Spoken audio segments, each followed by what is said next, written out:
আজকে বানালাম ডিমের পুরি।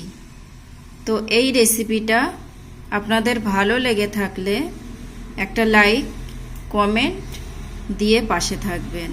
তো চলুন রেসিপিটা দেখে নেওয়া যাক।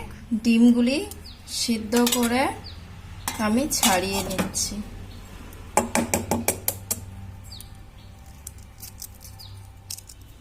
দেখুন ডিমটা আমি 2 পিস করে কেটে নিচ্ছি, নিয়ে এর থেকে কুসুমগুলো বার করে নেব।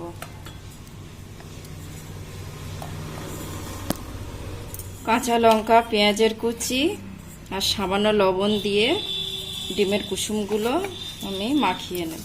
1 কাপ মতন আমি ময়দা দিয়ে ব্যাটারটা তৈরি করে নেব।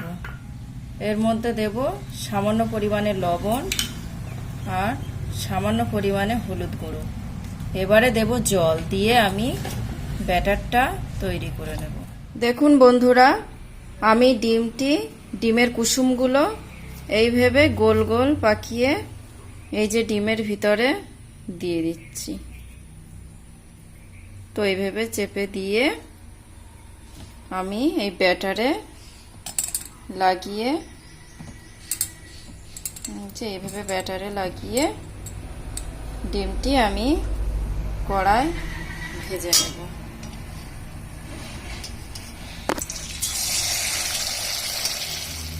দেখুন ডিমগুলি আমার ভাজা হয়ে গেছে। তো এবারে কড়াইতে আমি দিয়ে দিচ্ছি সরিষার তেল আর ফোড়নের জন্য দিয়ে দিচ্ছি গোটা গরম মশলা। আমি পেঁয়াজের কুচি গ্রেট করে রাখা আদা দিয়ে দিচ্ছি, গ্রেট করে রাখা রসুন। গ্যাসের ফ্লেমটা স্লো রেখে আমি একে একে মশলাগুলো দিয়ে দিচ্ছি হলুদ গুঁড়ো, দিয়ে দিচ্ছি পরিমাণ মতো লবণ, দিয়ে দিচ্ছি 1/2 টেবিল চামচ জিরের গুঁড়ো, দিয়ে দিচ্ছি 1/2 টেবিল চামচ ধনের গুঁড়ো, দিয়ে দিচ্ছি 1/2 টেবিল চামচ চিকেন মশলা,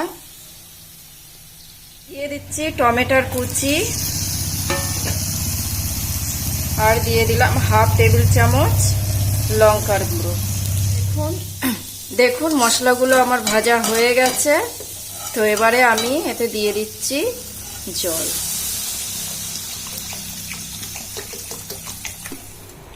দেখুন বন্ধুরা, 5 মিনিট পর ফিরে এলাম। তো ঝোলটা আমার ফুটছে।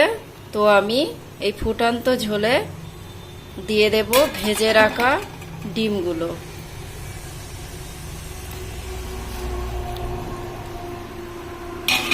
এরপরে আমি 10 মিনিট মতন ঝোলটা ফোটাবো।